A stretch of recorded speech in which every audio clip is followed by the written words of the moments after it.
c'est en référence à l'histoire de l'art, à l'histoire tout court, et à une conférence de William Morris, qui est le précurseur de Andy Warhol, plus de 100 ans avant. Et William Morris disait qu'avec la division du travail au 18e, et encore plus avec la révolution industrielle au 19e, on est arrivé en fait à diviser les ouvriers en deux classes. D'une part, les ouvriers qui n'étaient plus des artistes et qui faisaient un travail partiel, comme on fait au montage, quoi. Et d'autre part, des artistes qui n'étaient plus des ouvriers. Donc un designer, comme on dirait aujourd'hui, qui dessine un couteau, qui est produit après à la chaîne, et avec aussi une grosse perte de la qualité et une grosse perte de la responsabilité du travailleur manuel, qui avant était à la fois le concepteur et le réalisateur. Ce qui m'intéresse, c'est de dire que je fais de l'ouvrage d'art, d'accord, mais pour cet ouvrage, je mérite de gagner ma vie, et que si je ne gagne pas autant qu'un ouvrier, c'est peut-être même pas la peine de dire que je suis artiste, mais simplement que j'ai une pratique artistique en dehors de mon boulot. C'est pas moi qui suis venu à la rue, c'est la rue qui est venue à moi. D'abord parce que j'étais à la rue, quand je suis revenu d'Éthiopie, je vivais dans les squats, et moi je peignais sur les murs, mais j'ai pas une démarche que j'appelle vandalo-publicitaire. C'est-à-dire que pour moi, le but de l'art urbain, c'est pas d'en foutre partout un maximum du moment que ça mousse pour se faire connaître. Moi j'aime bien intervenir dans la rue, j'adore faire des choses qui soient données à voir à tout le monde gratuitement, mais j'aime pas l'aspect purement publicitaire où il y a certains street artistes qui vont faire leur premier collage à 20 mètres d'une galerie qui fait des street art. Chez des gens comme Banksy, que j'admire beaucoup du point de vue technique et tout, mais du point de vue éthique, me semble dans une contradiction flagrante entre un discours anticapitaliste et en fait quelqu'un qui est coté en bourse et qui vend des trucs à $1 million. Il y a plein de street artistes que j'aime bien, évidemment, et même dans le tag, j'appelle ça la calligraphie urbaine. Mais j'ai pas été influencé, moi, dans mon travail à moi, par un autre street artiste.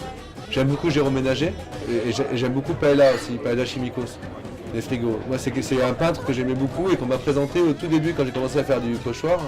Et donc, mais je ne suis pas influencé par Paella, parce que ce que je fais, c'est complètement différent, mais j'ai beaucoup d'admiration. Et sinon, mes influences, c'est plutôt l'histoire de l'art, et puis mes voyages, et mon travail photographique, et la vie en général, c'est une inspiration constante. On peut faire une super belle découpe, une super belle peinture dans un super bel endroit, et si personne ne le voit, l'œuvre aura une toute petite portée. C'est pour ça que la portée de l'œuvre est dans le regard du passant en fin de compte. Cette personne-là voit cette œuvre plus souvent que moi. Donc d'une certaine manière, elle lui appartient. L'œuvre d'art n'est telle que parce qu'elle est perçue comme telle par les gens qui la regardent.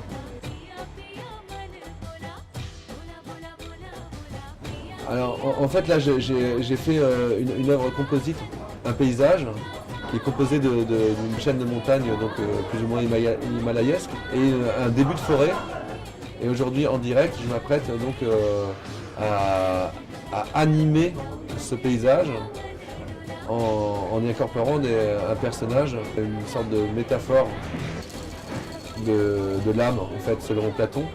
Parce que Platon décrivait l'âme comme un chariot, en fait, avec 2 chevaux, un cheval noir, un cheval blanc, qui tirent chacun dans une direction. Il disait qu'en fait, l'âme, ça consistait justement à maîtriser son cheval noir et son cheval blanc. En l'occurrence, ça c'est un chariot avec 2 chevaux blancs, un qui tire en avant et l'autre qui a la longe et qui tire en arrière. Avec un vieux monsieur sikh qui est sur son chariot et qui a l'air d'être en immobilité. La peinture symbolique, c'est polysémique. Donc c'est le contraire d'une œuvre à message. C'est le contraire d'un slogan. Moi, je n'impose aucune lecture, c'est polysémique. Donc on revient au rôle prédominant du récepteur, et pas seulement de l'émetteur, qui lui va achever l'œuvre en lui donnant un sens particulier, subjectif. Il n'y a jamais de message dans mon travail, mais il y a toujours de la signification. Il y a aussi un sens qui m'est personnel, mais est-il le plus intéressant? C'est pas sûr.